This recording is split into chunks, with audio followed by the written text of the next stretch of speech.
Hello and welcome to the 2023 Atlanta Braves season preview and how it relates to baseball cards. There's not much to say about the Braves. This is still probably going to take an hour, but this team is set. They just won the 2021 World Series. They lock up all their young talent. 1 through 6 might be the best 1 through 6 in baseball, and they're all signed for about 5 more years. So the Braves are the Braves. They're good. They're great. They have great pitching, great bullpen. They won 101 games last year. It's going to be really hard to dethrone them. The NL East is competitive, but we'll see. Some additions they did make in the offseason include Jordan Luplow. It's not a name that's going to spark a lot of interest, but it's the perfect fit. Alex Anthropoulos has shown his ability to find these pieces that fit well with the Braves setup, and he did it again. Luplow is a right-handed power hitter who just absolutely mashes left-handed pitching. You're going to see him pinch hit a lot in the 6th, 7th, 8th inning of games, and at some point this season he will win the Braves a game, maybe 3, maybe 5. Luplow, perfect fit. And for a team that has everything, he's a really good missing piece. Another addition, Sean Murphy. I'm still sickened by that move. And I say that because the Braves led MLB in offensive production from the catcher position in 2022. So what do? They get the best catcher on the market, and as soon as he hits Atlanta, they lock him up for 6 years, $71 million, I want to say. Ridiculous. As a Guardians fan who thought we could use a catcher, I'm disappointed they couldn't get that done, but I think from the Braves' perspective, if they had Travis d'Arnaud and William Contreras produce that well in 2022, it speaks volumes to what they expect and what they think Sean Murphy can do. If they're willing to not only not accept that they were the best, but try and improve, and then doing that by giving up who I think is a very good offensive catcher in William Contreras, who can play outfield. He did it a few times last season. It just speaks volumes to what they think of Sean Murphy and what they think he can do. Sam Hilliard, another addition. He's just some bench depth. Joe Jimenez.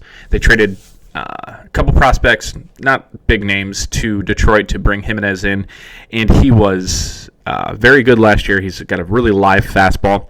There's been a couple points in his career where we thought he was going to be the closer in Detroit and just be like this dominant force, and he hasn't really reached that potential, but he's a very good closer who's going to make a difference in Atlanta. And for a team that just lost Kenley Jansen, it's a nice upgrade. You could tell that the bullpen was a focus for Atlanta in the offseason. They also signed Dennis Santana. He's a 2019 Topps rookie if you're interested in that. And Lucas Litke from the Yankees. I want to say he's 36, 37 years old. He's towards the end of his career, but he's a nice piece to pitch a little bit. Maybe middle relief or that 6th, 7th inning guy to bridge the gap to Jimenez or Raisel Iglesias. They brought back Colby Allard. This is his second stint with the Braves. They brought him in a 1-for-1 trade with Jake Odorizzi. Hoy Park, they brought in for shortstop bench depth. I want to say he was traded from Pittsburgh to someone and then to Atlanta. He moved twice last season or off season, but they also brought in Nick Anderson, another bullpen relief pitcher who has flashes of brilliance. He was one of the reasons the Rays made it to the World Series in 2020. He was a big part of that bullpen and has shown consistency, while a little bit of up and down, consistency as a very good reliever. Major losses, obviously I mentioned William Contreras. He's in Milwaukee now. Dansby Swanson, and his contract was an interesting offseason for Swanson. He was kind of the last major shortstop off the board. He's in Chicago now, the Cubs that is. I talked about Jansen, Odorizzi, both gone. Kyle Muller, he was also part of that William Contreras trade. He's in the Oakland system now because there's a 3-team trade. And then they also lost Luke Jackson, another bullpen arm. My notes here, just the main focus of the offseason was clearly the bullpen and reinforcing it and making sure that they can compete with the back end of the Mets bullpen and hopefully the Phillies in that tough NL East. Again, this team is set. I just don't, even like going into spring training, like what are the storylines? There aren't any storylines. We hope that Acuna can get back his power stroke that he had in 2021 before he got injured, and also that crazy 2019 season. Last year, if you look at Acuna's numbers, he had 29 steals, which is not what we expected, and only 15 home runs coming off that knee injury. So is he going to get his power stroke back? Can he go for 30-30? Can he go for 40-40? If you didn't notice those numbers, I'm just throwing around. Acuna is really good. Really, really good. So I guess I would say that the main storyline is, what is Acuna going to do, and what is Michael Harris II going to do? Harris had just off-the-chart numbers last season in a limited sample size. He's your reigning Rookie of the Year, and his teammate, Spencer Strider, was second place in the NL Rookie of the Year. So the Braves are loaded across the board. A lot of talent, a lot of collectible baseball players, a lot of cards you can buy, and a lot of fun baseball to watch this season if you're interested in following a team and watching just greatness take place most nights. The Braves are where you want to be. And then probably the story that I was focused on a couple weeks ago, I thought that they might start Orlando Arcia at shortstop and kind of work Vaughn Grissom in slowly. I don't think that's the case for the first week or so of spring training games. Looks like they're handing the keys to the car to Grissom at starting shortstop. Let this rookie go. He's very young. He's obviously talented, and with a deep lineup around him, there's no pressure on him to perform. He can work through some adjustments at the major league level, and we'll see what Grissom can bring to the table. Starting rotation, ridiculous, very strong. Max Fried is the number one ace on their team. He had a 5.9 WAR last year. I want to say top 10, top 15 in baseball. That's a pretty astounding number. 185 innings. He started 30 games. That's reliable. That's exciting to just kind of plug him in for hopefully 30 starts as your number one pitcher and let it go. He had identical 14-7 seasons in 2021 and 2022, so we know he's consistent. Obviously, wins and losses for pitchers isn't something we focus on or make a big deal out of, but knowing that he can deliver a 2 to 3 winning percentage, we'll take it. And I would say that he is probably, as far as the Braves go, the most underrated cards on the entire team. If you wanted to buy sports cards or baseball cards, Max Fried, 2018 Topps Rookie, is probably the most underrated. And one that I'm targeting specifically this offseason and into this season is his Stadium Club auto. It's on card, great photo. Stadium Club is one of the best. So if you're looking for something of Max Fried to add, Series 1 parallels, Stadium Club autographs, and Topps Chrome autos are where to be. He is a 3-time Gold Glove winner, so not only is he providing obvious strikeout ability and consistency, he can also play his position very well. It's going to help his ERA. It's going to help his team win. And it's going to help him continuously stay good and stay relevant. And just the numbers in general, very durable for the last 4 seasons. So like I said, hopefully you plug him in, 30 starts, 180 innings, boom, on to the next spot, which in this case is Kyle Wright. Kyle Wright is probably the Braves' number 2 going into the season. You could argue Charlie Morton, but Roster Resource has Kyle Wright as the number 2. He's a 2019 Topps Rookie. If you're looking for anything, I believe he's in Series 1. So when a player's in Series 1, usually that means they're in all the releases. They're in Heritage. They're in Finest. They're in everything all the way to the end of the season. So if you're looking for Kyle Wright cards, search 2019 Topps, and you'll find a good selection. He did win 21 games last year. I just said we don't put a lot of focus on wins and losses for pitchers, but if you win over 20 games, you're doing something right. You're putting your team in a spot to win. With this offense, 5 runs, giving up 5 runs could still be in a position to win, but having that ability is a good sign. This was the first season that Kyle Wright threw over 50 MLB innings. Now, not 50 innings in a season, but over 50 MLB innings. So could we see another step forward for Kyle Wright? He threw 180 innings this season. First time he's done over 50, so 3 times his normal MLB workload. He was obviously successful. He can continue to be successful when he has the talent around him that he does on the offensive side and also his pitching teammates. What's Max Fried teaching him? What's Charlie Morton, who has 18 MLB seasons, teaching him? Kyle Wright is another exciting piece that maybe he has another step. Maybe the Braves as a team have another step with him, so Kyle Wright, Max Fried, exciting targets if you're into that thing. Charlie Morton, I just mentioned, he's probably slotted into the number 3 spot. Morton had a down early part of the season. He is 39 years old. He's still a very good pitcher, though. It was really bad from first half in 2022. He was coming off that broken leg that he suffered in the 2021 playoffs, so I don't want to say that's all. Just write it off. That was the only thing that affected him. I bet it's part of it, though. I bet that broken leg, recovering from that, was part of the holdup for his season, and he still brings it. He still throws 95 plus. Charlie Morton is a guy who competes and kind of had a resurgence at the end of his career and usually is counted on for his consistency. So I expect him to have a bounce-back year, better than his overall season last year. Maybe not his peak performance, because like it's just said, he's 39, but he is pitching well into his age group. 95 at that age and still very consistent is a good sign. Someone I would want on my team. And if you're looking at Charlie Morton cards, you have to go back to 2002 Bowman. But what's interesting is he is pictured as a Brave. I want to say he's been through 4 teams since then. So little, career arc for Charlie Morton brings him back to the Braves from his 2002 Bowman card. He does not have a Topps rookie logo card because the rookie logo stuff changed in 2006. So Charlie Morton is an addition, or is one of those cards that doesn't have a traditional rookie logo, but 2002 Bowman would be the card to target. Number 4 on their starting rotation is Spencer Strider. You could make him a number 1. You could call him the number 1 starter if you wanted to. He has number 1 starter upside. He has ace upside. The biggest concern with him is, one, we need him to stay healthy. He's dealt with injuries because he is a power pitcher who just brings it all. He's throwing over 100 miles per hour. If he can stay healthy, give me 150 innings, his numbers are still going to be astounding. Last year, in 131 and 2/3 innings, he had 202 strikeouts. Those are reliever numbers. Those are elite reliever numbers. That's a 13.8 K per 9. If you can deliver that with 150 innings, I mean, we're looking at quick math off the top of my head, 240 strikeouts, which would probably lead baseball, and that's 50 innings less than probably the leader in innings. So, but that's the other thing. He was one of only 11 pitchers with 200 strikeouts last year. Every other player on that list, all 10, threw 30 more innings than he did. So if he can get us 150 innings, let's call it 160 best case scenario, we could be looking at a 250 strikeout performance. NL Cy Young votes. I don't know if he can win with only 160 innings, but with that Braves offense, if he consistently goes 5 innings a start, he could walk away with 12, 14, 16 wins, and all of a sudden we're talking about Spencer Strider in that deep NL Cy Young candidacy role. Number 5, man, this name hurts to say, Mike Soroka, 2018 Topps Update rookie, that deep 2018 class with Bieber, Acuna, Soto.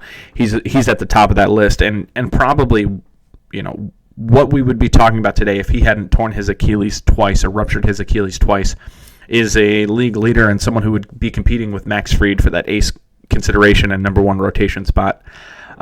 One gripe I have against Soroka, and this is just personal preference, in 2018 he was named the Topps Rookie Cup pitcher over Shane Bieber. So in 2019 his cards had the Rookie Cup over Bieber, and I do love a good Rookie Cup. So collecting Bieber, every time I saw a Soroka card in 2019, I kind of gave him a shake of the fist and a little growl. But if Mike Soroka comes back healthy and is the number 5 starter for the Braves, it's hard to say what they can expect of him.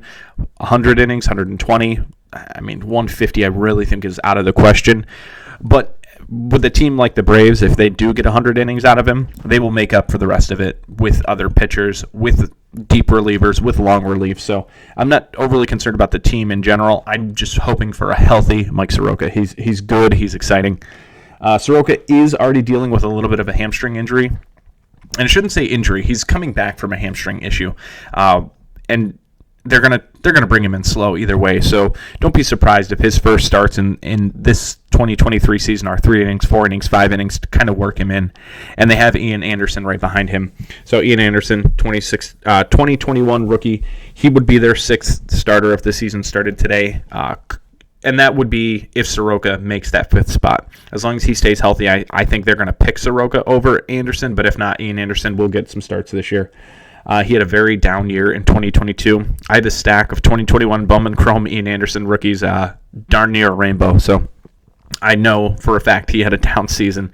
But Ian Anderson still has the talent to get better. And he also is only 25. He's entering his age 25 season. His velocity was down a little bit last year, but that's something that he tried to fix and is consistently working on and trying to get better. He has a decent fastball and a great changeup. Changeup is his out pitch. This offseason, he's working on a slider. So if we can develop a third pitch, a third out pitch, maybe a third swing and miss pitch, Ian Anderson could get right back to that 2021 form where he was thought to be one of the best pitching prospects in all of baseball. He was demoted last season, so That's really how bad his season was. He went from being one of the best storylines of the 2021 pitchers to one of the worst in 2022. So we'll see what Ian Anderson can bring. He worked with the Wake Forest pitching lab this offseason. Now, that's kind of a new concept. I was scrolling through their social media feed and seeing some of the pitchers that they've worked with, and it's kind of a short list, but it's exciting to me that Ian Anderson went there. One, because maybe they're seeing something that the Braves team missed. Maybe they're seeing something that Ian Anderson himself missed. They focus on biometrics, so maybe it's something in his body that can help him develop a little more velocity, maybe a little more hip separation where he can bring his pitches with some more spin rate. We'll see what they do, and it's something I'm going to keep an eye on. If Ian Anderson has a nice bounce back season, maybe we target players who visit this Wake Forest pitching lab. Maybe they're unlocking some potential that teams aren't going to do at their own free will, and maybe it's something you could target next year. Who visited that pitching lab? What did they work on? Are they better? Do we see a jump in velocity? Is it a new pitch mix? So that is probably, as far as cards go, a target or something to take note of now that you could use potentially to maybe make a little money next offseason. Number 7 in the Braves pitching line is probably Bryce Elder. Elder had a few starts last season. He was good in small spurts, and in my opinion, that's what he should do, kind of a spot starter, maybe a 5th starter someday. He had a 3.17 ERA, but his expected ERA was a lot higher than that. It was more than a run higher. Expected ERA just measures park factors, defensive factors, and how hard balls are hit. So if a pitcher comes out and he has 3 line drive outs, his ERA is 0, but his expected ERA is going to show that could have resulted in runs if those balls were placed slightly differently. So if you ever see xERA, then you know that's expected ERA and is more of a measure of how the pitcher is generating contact. So Bryce Elder had a high expected ERA, but was able to get outs, be successful, and I believe he had a complete game shutout at some point last season. So Bryce Elder is a serviceable major leaguer, but don't get overly excited about his numbers last year. He's a 6th or 7th starter and a 2022 Topps Update rookie. Topps Update has 40 notable rookies. Elder makes that list. In the 8th spot, Colby Allard. I mentioned him in the quick openings about additions from last season. Allard, welcome back. 2nd stint with them. He was traded to Texas in 2019 for Chris Martin. They brought him back this offseason for the Jake Odorizzi trade 1-for-1. I'm really curious what they're going to do with him. He did spend 2022 season in the Rangers bullpen. He has decent command. I would rank him as a better pitcher than Bryce Elder, but I don't know how much starting depth they are looking for, if they're going to work him as a starter. It sounds like they are right now in this spring training, but if he doesn't make the rotation and Ian Anderson steps up, what do they do? Do they put him in AAA? Do they try and trade him again, or do they move him to the bullpen for some type of long relief role? In my opinion, it's Colby Allard's make or break season. Is he an MLB starter, or is he a bullpen pitcher? I think whatever develops out of this spring will be his career arc. 2019 Topps rookie, if you're looking for some Colby Allard, I would say any player on the Braves team who is young-ish, they have a chance. They have a chance to get better. They have a chance to suddenly win 20 games. Look at Kyle Wright. So keep an eye on Colby Allard. He does have a nice skill set. We'll see what the Braves do with him moving forward. They would have a few more options. Waskari Noah is working back from Tommy John, as well as Tyler Matzik. Matzik, I believe, is a bullpen pitcher, but just notes, they did have Tommy John. The Braves lineup, really, really good. Really good. I don't know if they're going to bat Michael Harris, Vaughn Grissom, or Acuna in the leadoff, but roster resource right now, and I say right now, this is about 3 days ago that I took these notes, Michael Harris is probably going to be their leadoff hitter. He was 29th in MLB sprint speed last season. That's a little bit slower than I would have guessed based on his numbers. He did steal. What did he do? I don't have his exact steal numbers, but he had a 5.3 WAR in 114 games. I want to say he had 20 steals in that time period. What that means is maybe he's not the fastest player on the base paths, but he is fast and he is really smart. So the new MLB rules with the bigger bases and the pickoff attempts being limited, he could jump that number up in steals. Maybe he hits 30, maybe he hits 35 or 40 steals. If you project that 5.3 WAR out over 162 game season, it's a 7.5 WAR, and that would have been 6th in MLB. So Michael Harris has the potential. We may have already seen the top of it. I don't know. We may have seen his top range. It'll be interesting to see what MLB pitchers do with him this season. And one thing that is a red flag to me is he has a 5-to-1 K to walk ratio. Now, there are players in baseball that can survive a high strikeout rate. Mike Trout did it. Aaron Judge does it. So don't just write him off because he strikes out a lot. But he does not walk enough for his strikeout rate. So if he can learn to take a few more pitches, maybe lay off some stuff outside of the zone and make a little more contact, I would be a little more excited about him. But as far as the hype machine that is Michael Harris, I'm on the downside for sure. And this may be nothing. Maybe Topps is trying to capitalize on the 2023 rookie class. They know it's deep, but Topps has used Michael Harris in every one of their online releases. They use him for the game within the game, the Throwback Thursday set already, as well as Topps Living set. Now, that could mean nothing. Maybe they're just trying to get Michael Harris cards out into the system. But what I take from that, and could be nothing, is that they want to capitalize on the hype from last season before he has a chance to disappoint. I don't think his average outcome should be considered a disappointment, but what we saw in those 114 games last year, people are going to be hyped. They're going to be ready to see him go 30-30. They want to see him go 40-40 with some absolute stellar defense on a team that may have another guy who gets 40-40. So I don't want to be too down on Michael Harris, but I want to temper expectations. He's good, but we may have seen the best case scenario for him in that shortened stint. Pitchers are going to pitch him a little bit differently. This team, if he's batting leadoff, may not steal as much because Acuna is going to be right behind him. Then Austin Riley, you don't want to run into outs with these types of hitters right behind you. We'll see. I don't know. His first rookie is in 2023 Topps Series 1. So if you're interested, go grab a few. But I will say, just pump the brakes a touch. He sells for a lot of money. Batting second, Acuna. Let's not forget Ronald Acuna in 2019 had a 41-37 season. So 41 homers, 37 steals.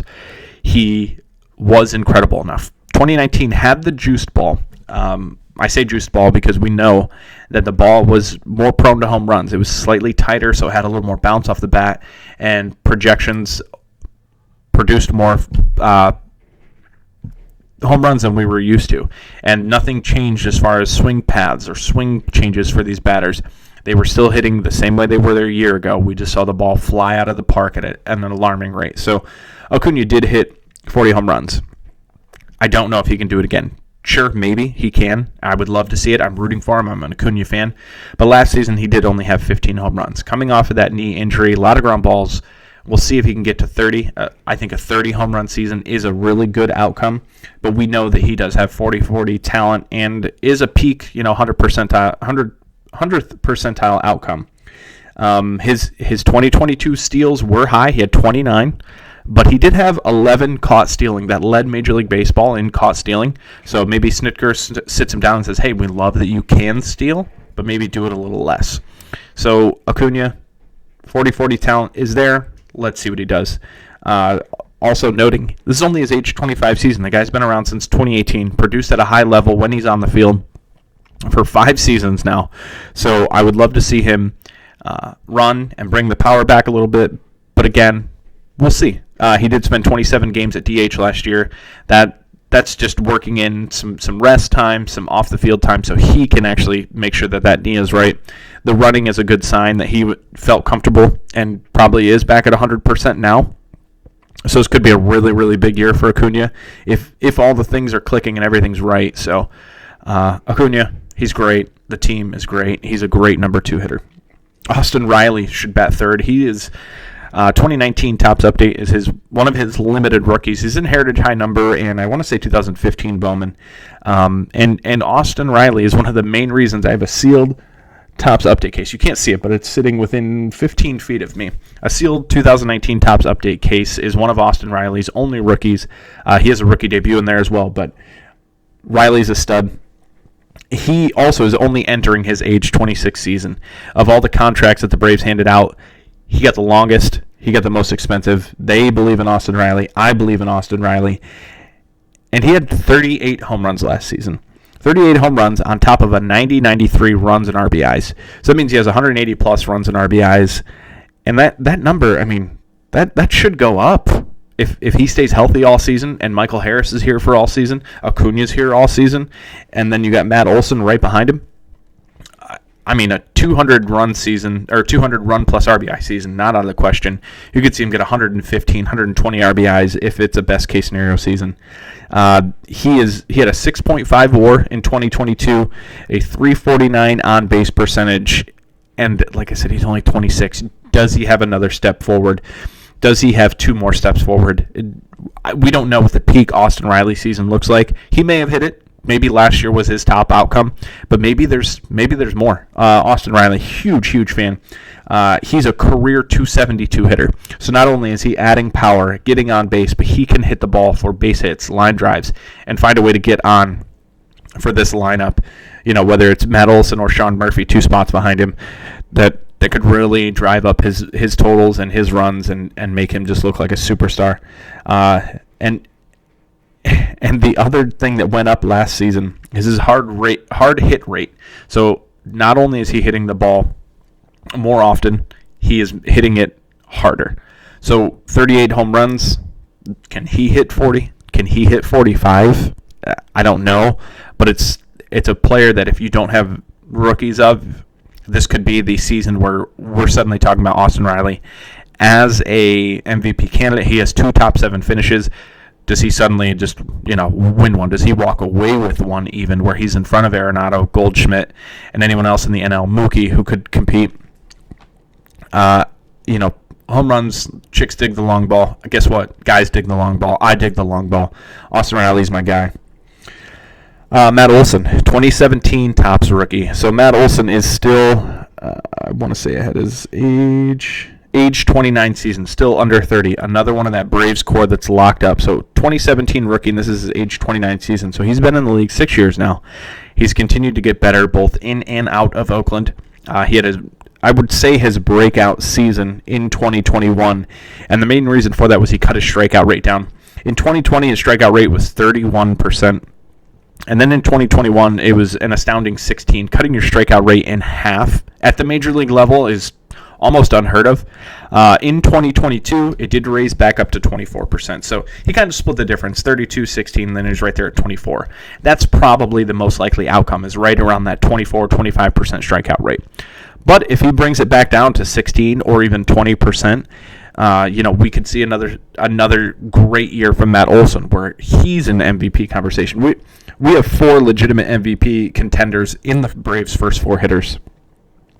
I don't know what to expect from Matt Olson. I just talked about 183 combined runs and RBIs for Austin Riley. Matt Olson, 189 combined runs and RBIs, with his OBP being down from his career numbers, with his strikeout rate going up. So Matt Olson, great season, and probably a down year. That's so silly to say, but I could see Matt Olson having a step up, having a better season than last year, and we're suddenly looking at him and that trade with the A's going, wow, all they gave up was Christian Pache at the time. Just stunning. This lineup, 1 through 4, could all win MVP, could all finish in the top 10. Their offense is going to have runs on the board in the first and second inning over and over and over again. Sean Murphy, he's the addition that they didn't need, but they did it anyway because they're that good. 2020 rookie. If you're interested, he's in 2020 Series 1, so he has releases all throughout the year. I told you in the Diamondbacks video, I would tell you if I have stock in a player. I don't want to say I have stock in Sean Murphy. I have maybe 5 numbered 2020 rookies. And for me, maybe that is a lot, but I'm not trying to promote Sean Murphy to be the next superstar. I'm just telling you that when he came over, the Braves immediately signed him to an extension, and they believe that he is an upgrade from what was the best offensive catcher position team in baseball. So over 162 games, they had the best offensive catcher numbers, and they wanted to get better. So they brought in Sean Murphy. Projections expect his numbers to go down from his 2021 season, or from his 2022 season with the A's, and that doesn't surprise me. Projections are, an aggregate, and they're an average of everything he's done in his career, so it wouldn't surprise me. But what does surprise me is that they're projecting his RBI total to go down. I can't imagine that he's going to have less base runners on than he did last season with Harris, Acuna, Olsen, and Riley in front of him. I feel like Murphy could suddenly break out with 100 RBIs as well. So I'll give Sean Murphy benefit of the doubt and say he has at least the same season as last year, maybe better, but we'll see. He did play 30 games at DH, and the reason I mention that is because it brings his season game total up to 148. When you have a primary catcher, we're not sure how many games are going to start. Well, he did 148. Sign me up. If you get 148 games out of Sean Murphy, you could be in a great spot, and he's going to split time with Travis d'Arnaud, who's going to spend some time in the catcher role as well, so that's great. Batting sixth is Ozzie Albies, not a guy, Ozzie Albies. I love Albies. I like his fielding. I like his hitting. I like him as a competitor. He looks like he has a lot of fun out on the baseball field. His knock on him is that he has a career OBP under 300. He strikes out a lot. He flies out a lot, and he doesn't produce from the speed department as much as you might think. He doesn't have a ton of hits, but he does have just a ridiculous lineup in front of him. So, he's a 6-hitter on this team. He could be a 2-hitter, a 3-hitter on a lot of other teams. And I think as of right now, they're probably going to back Grissom behind him, but I could see them eventually moving Grissom into that 1, 2, or 3 hole and everyone else slotting back. So Albies bats 6th now, but he could move back to 7th. Maybe the occasional game in the leadoff if they're giving Harris, Acuna, and or Grissom a day off. But he's a guy who makes a decent amount of contact, but like I said, he flies out a lot. He could be, I don't know, no one knows, he could be a decent benefactor of the shift ban. He pulls a lot of balls, so if we see infielders shifting a little less versus him, maybe he gets more of those balls through on the deep right side in between that first and second gap when he's batting left-handed. We'll see. He's another 2018 Topps rookie for the Braves. So I talked about Fried. I talked about Acuna. I talked about Soroka. That 2018 rookie class for the Braves was deep. The 7th hole is likely going to be Eddie Rosario. Rosario's a 2015 rookie. He's been around the league, played with Minnesota, played with Cleveland. He's coming off that World Series MVP from 2021. He's fine. He's fine. With a team with this many superstars, you can afford an Eddie Rosario who's not a superstar. He's going to have flashes of brilliance. We saw it in the World Series where he was one of the best players on the field for that 2-week period. Great for him. As far as cards go and baseball goes, he's not a huge factor. I don't want to say he's just a guy, but Eddie Rosario, kind of a guy. Marcell Ozuna is on the Braves. Easy cut replacement candidate. He's signed through next year, but I know no one is locked into Marcell Ozuna as a fan, and honestly, I only talked about him because he's likely going to start most days. He's probably their primary DH. Vaughn Grissom, another 2023 Topps rookie. I have him batting 9th in my roster resource and my own personal opinion mocks. We'll see. He could move up to that 1, 2, 3 spot like I mentioned earlier. We'll see how much contact he makes. He's also age 22 season. He's just as young as Harris is. Doesn't seem to be as talented, but in 41 games last year, he looked very good. Looked like he could be a key to this team. The Braves believe so also. He had a .353 on-base percentage. Small sample size, but that is a number that I love to see higher than the normal. Anything above 350 is a really good sign. It means they're willing to put the bat on the ball. They're willing to take some walks.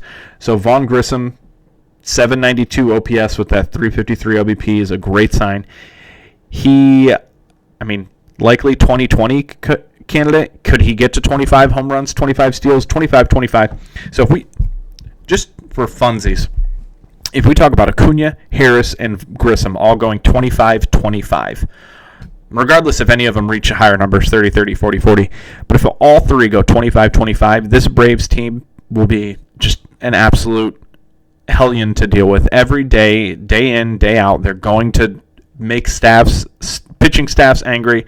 They're going to make fans happy. They're going to be a reason to watch these games. It's a very exciting core here. We'll move on to the bench. Travis d'Arnaud, he played 100-plus games last year. Obviously, some of that is pinch hitting. Some of it's coming in late for catching duty. Some of it's DHing. So Travis d'Arnaud will he'll be there, and you'll see him a lot. But as of right now, their opening day A1 roster, he's probably not on it. Orlando Arcia, he could start at short, but likely just an infield depth. He'll give spells to Riley, Albies, and Grissom at shortstop. He's entering his age 28 season. He played 67 games last year. Nothing exciting. He was a fill-in last year while they were dealing with injuries. So Arcia is a guy who can fill in admirably. No one's going to be upset that he's in there, but also no one's going to be excited to see his name every single day. Sam Hilliard could be the takeover for Eddie Rosario. He could eventually be the everyday left fielder. I'm not going to get too excited about him. He did have a 2022 Topps rookie, but he's 29 years old. So he's there. He's on the bench, but he's not going to be an investment opportunity or a speculation opportunity as far as cards go. He has a high strikeout total. He strikes out in over 30% of his at-bats.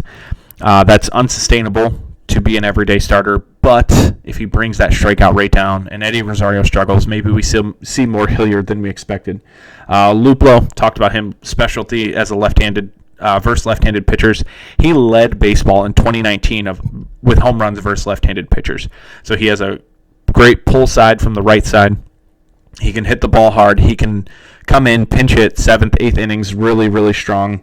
And then Chadwick Tromp is more catcher depth. He's probably going to start the season in AAA. As I'm recording this, I believe I read something before I went live that he's already been assigned to AAA. But he's a guy that will likely see some time. Keeping two catchers healthy for 162 games doesn't happen very often. So Chadwick Tromp is most likely the next catcher up. Again, nothing too exciting as far as the card world goes. Minor league prospects for the Braves. They have no one in the top 100. Most of their AAA guys and their next men up are all 30 years old. Some of the depth guys are Kevin PR. I mean, that's fine. The guy can come in and be a defensive specialist. He can fill in if there are multiple injuries to outfielders, but he's not anyone we're looking to buy cards of. He's not anyone we're trying to buy rookies of. So if I had to name some prospects we could see this season, maybe Braden Shoemake, maybe Jesse Franklin the 5th. I have question marks next to those guys' names because I need to mention some Braves prospects. But what we also know from that is, one, the team's set. They're in a really good position. They don't need any prospects. But if they do see some injuries pile up, if they have 2 or 3 injuries to that front 6 or front 7 hitters, the depth is not coming. They don't have any exciting prospects right on the horizon. So if the Braves experience a couple injuries this year, sure, maybe they have a down season. I still expect them to make the playoffs. If you took out 2 of those top 6 hitters for the entire season, I still think they'd make the playoffs. That's how deep they are. How many games they actually win, tough to tell. Bullpen is still strong-ish. Last year, it could have been better. In 2021, it was one of the reasons they won the World Series. They have Rafael Iglesias as the definitive closer. Joe Jimenez, loved the move for them. They have Colin McHugh, Kirby Yates, Lucas Lutke. They're all 36 years old, so that's another issue that they could have some issues with health. If one of those guys doesn't make it through the season, 2 of those guys don't make it through the season, suddenly they're clamoring for some bullpen help. And what worries me about that is they don't have the trade capital in the minor leagues to bring in another reliever to go get someone at the deadline. So I'm not saying it's a hole because I really like their 1-2 punch at the end, but it's something that if this season suddenly doesn't live up to expectations, this is probably one of the reasons. The bullpen could be better, and I know that they focused on it in the offseason. Bringing in Nick Anderson was a big deal. So I like their bullpen, but it's right on the edge of, if it starts to go wrong, it could go really wrong. Some potential buying targets for this squad and buying Braves cards. Not Michael Harris. That's how I'll lead this off. Michael Harris had a great season. I don't see him repeating those numbers across the whole season. Maybe I'm wrong, and I would love to be wrong because that means we're going to see one of the best players in baseball just absolutely perform. So hopefully I'm wrong, but if I had money on the table, Michael Harris is not my guy. With that said, maybe Vaughn Grissom is. I like his capabilities, and his cards sell for a lot of money for a new rookie in baseball and only 41 games of MLB experience. But he could be the starting shortstop, and as far as value goes for him versus Harris, I like him better right now. And also, if you compared Michael Harris career numbers versus Vaughn Grissom career numbers 5 years from now, and Grissom's are better, I wouldn't even bat an eye. It wouldn't surprise me at all. So that's why I say maybe if you're looking to buy one of these rookies, they're already highly priced. I would pick Grissom over Harris. Maybe I'm wrong. Maybe Harris has an MVP season in the next 3 years, but I would pick Grissom. I mentioned Max Fried as a potential buying target.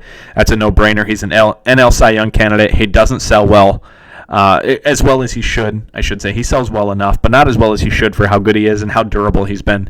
We talk about pitchers and durability, and this guy has injury risk and injury risk. They all have injury risk, but Max Fried for 4 consecutive seasons has been durable. He's been out there. So, give me that guy over someone with some injury history or injury risk. I say that as I bring up Spencer Strider as another buying target. The reason I like Strider is he's marketable. I know that's so silly to say, but marketability does matter in baseball. Hobby good and baseball good are not always the same. Spencer Strider's both. He's baseball good. He throws over 100 miles an hour. And it's silly for me to even mention this, but he's a guy that photographs well. He has a silly mustache. He has tight pants. He struck out 16 batters in a game, and he throws 100 miles per hour. All of those things are nothing. They don't mean anything, but it's marketability and could be a reason that we look at Max Fried and Spencer Strider's prices and go, why does he outsell him? Well, because he's fun. Because people like him. So Strider's a guy that could still step up. If his innings total exceeds 150, it probably means he's having a hell of a season and some numbers that we haven't seen in a long time. So he's in 2022 Topps Series 2. He has autographs and Topps Chrome. He doesn't have as many rookies as you might think for coming up last season, but Strider is an outside target that you could consider. That's pretty much all I have to say as far as new information. I'm going to do a quick recap. Amazing 1 through 6, and they're all locked up for a long time. The Braves are good, and they're going to be good. One of the issues with that, they're in a deep NL East. Their projected win total for Vegas is 95.5. I put them at 90 to 95. So I would take the under if I had to put a number on it. I would say they win 92, 93 games, but best case scenario, if they showed up and won 110 games, wouldn't question it at all. But they have to have a lot of things go right, and everyone has to stay healthy. And for a 162-game season in Major League Baseball, I don't see it. I don't expect it. So give me 92, 93 wins. I would take the Vegas under on the Braves. I'll include that in the show notes so we can look back at this and go, Jacob, you're an idiot. You totally blew it. But also, when they win 110 games, that means we saw some amazing baseball played, so I'll be more than happy, and you guys can call me out all you want. They do have a deep rotation. If 1 through 5 start 100 games, or if 1 through 5 start 30 games, they'll win 100 games. So if Mike Soroka shows up and throws 30 starts, if Charlie Morton is healthy for 30 starts, if Kyle Wright throws 30 starts, this team will win 100 games, and I'll look like an idiot. But that 6th, 7th, 8th pitcher, we'll see what happens if they even need him. And again, the no trade capital thing sticks out to me. If this season does not go as planned, they're not going to have a ton of pieces to trade away to bring anyone in. So whether that they need to, we don't know yet, but it's something that in the back of my head I go, okay, so this doesn't go right. They need 2 more bullpen arms. What are they going to do? Where's it going to come from? And then one of the things I like to close with when I talk about teams is future Hall of Famers. Pretty much too early to tell on everyone on this roster. They're all very young. They're very good. If I had to rank them, I would say Acuna is my number 1 choice for potential Hall of Fame numbers. He obviously needs to stay healthy and continue to produce at this high level, but he obviously has the talent to do it. And then number 2 is Austin Riley, and I mentioned it on my Austin Riley little mark there that he's only 26. We may not have seen his peak yet, and he has the actual raw power and hitting ability to not rely on one or the other. He could hit 300 in a season, 300 average. He might not hit 38 home runs that season, but he could be a 300 hitter if he decided to focus more on contact than power, because he does still strike out a little more than I'd like. But Riley is a possibility. Don't go buying Riley cards because you think he's going to be a Hall of Famer. But Austin Riley is on my buy list because we don't know if he's peaked yet. And if he has not had his best season in Major League Baseball, that means his season is MVP caliber. So That's my take on the Braves this year. If you guys like the video, toss me a thumbs up. Subscribe to the channel if you're not.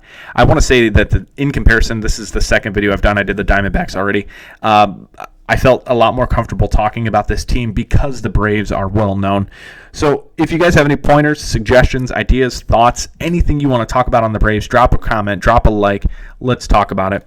Until the next one, I'll see you.